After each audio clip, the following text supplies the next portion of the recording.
Back for Blood, a title so bold, not just a clone, or so we've been told. With a name that's a bit of a yawn, you tried to be fresh but left us like dawn. Your marketing team, they tried oh so hard to make you a hit, but you showed us your cards. With promises of new and exciting gameplay, but you were a copycat at the end of the day.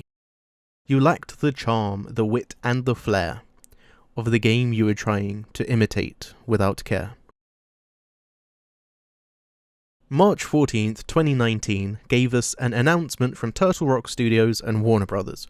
And I have to say this from the bottom of my heart, but fuck Warner Brothers games, man. They killed Monolith Productions and the Fear franchise, and no amount of car bombs and dead CEOs can ever rectify that. The announcement channeled the essence of the cover of Don Quixote. No, not that one, this one.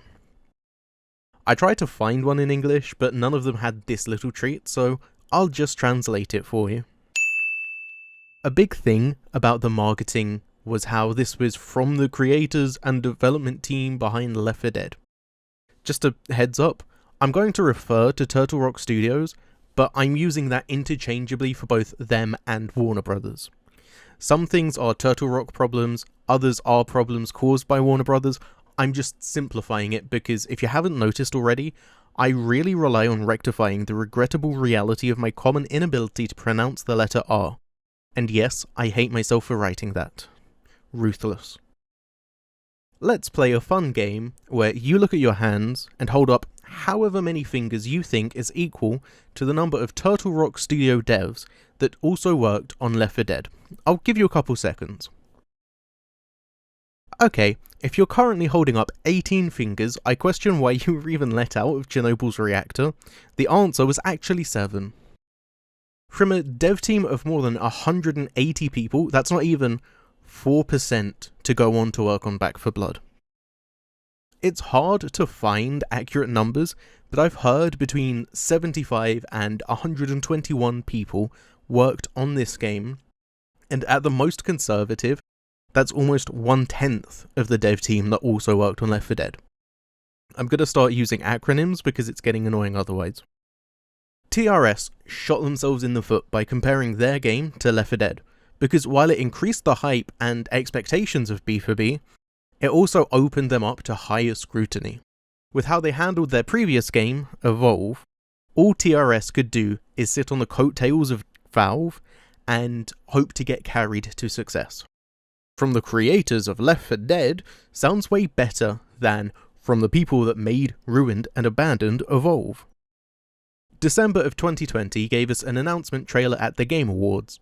It looks pretty cool, but the gameplay reveal has that Siege E3 trailer look to it, and that's a massive red flag for anyone that knows Ubisoft and their E3 trailers.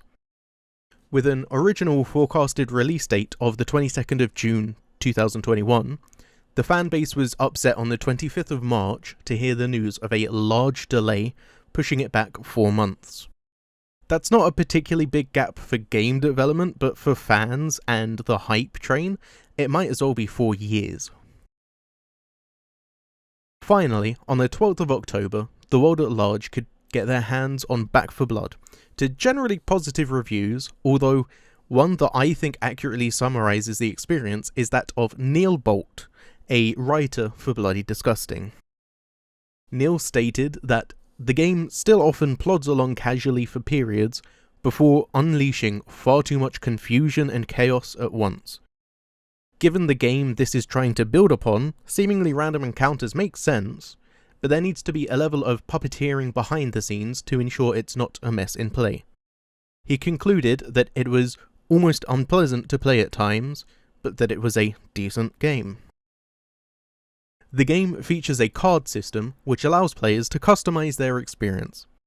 The idea is to add a layer of strategy, as players can build decks that influence their loadouts and their cleaners alike. Back before I ever touched the game, I remember hearing community resentment that the main speedrunning cards were nerfed purely to spite the speedrunning community. Nothing like saying fuck you to the people that are going to spend the most time in your game. The gameplay boils down to a cycle of shooting and moving forward, shooting and moving forward, shooting and moving forward, shooting and... yeah, it's getting real fucking boring, isn't it?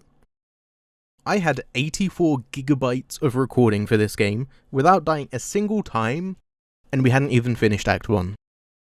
My record settings are a bit unconventional, but for normal people that's still 40 to 50 gigabytes to not even have finished the first act.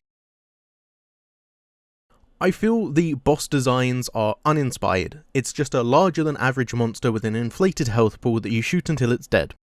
If that doesn't work, try shooting harder. Act 4 is a kind of boss fight, and when I played it solo a couple years back, it was hard to play solo. Even IGN stated in their review that the Versus mode was stale, and this is the company that gives 7s to every game they review. Wanna guess what score they gave this? That's right, it's a 7. What the fuck, it's an 8? Did we play the same game? Gameplay experience is largely subjective. There's people that are still playing CS 1.6, while others say that if you're not playing PUBG, you're not playing a real game. I'm not here to say what someone should like or dislike, I'm just talking into a mic so my family don't send another police welfare checkup. With my Vanguard video, even though I didn't like the game, I still played every mode. I gave it compliments when I felt like it was deserved, but not even one full act into recording, and I already don't want to do this video, so that's why it's a lot shorter. All I can do is ask for your trust when I say that I've played the entire game. I've given it a fair chance before making a video on it, even if I don't have all the footage to cover it.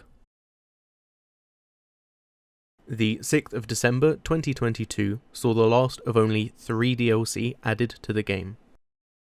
On the 14th, there was a hotfix to improve performance, and then you'd never believe it, but the studio that abandoned Evolve have abandoned Back 4 Blood 2. Speaking of, in my research, apparently TRS are making a sequel to this game, rumoured to just be called Back 4 Blood 2.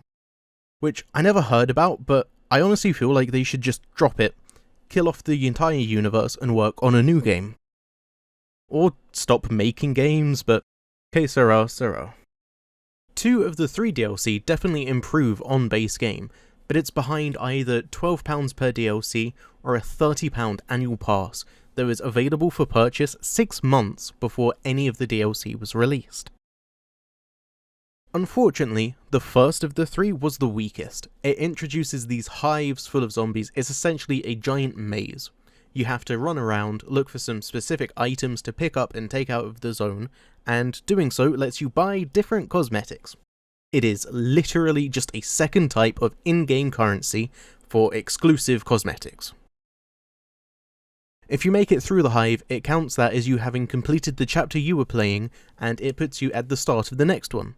And after doing just one, with a friend that begged me to not even buy him the game, we decided it was too boring and we weren't going to do another.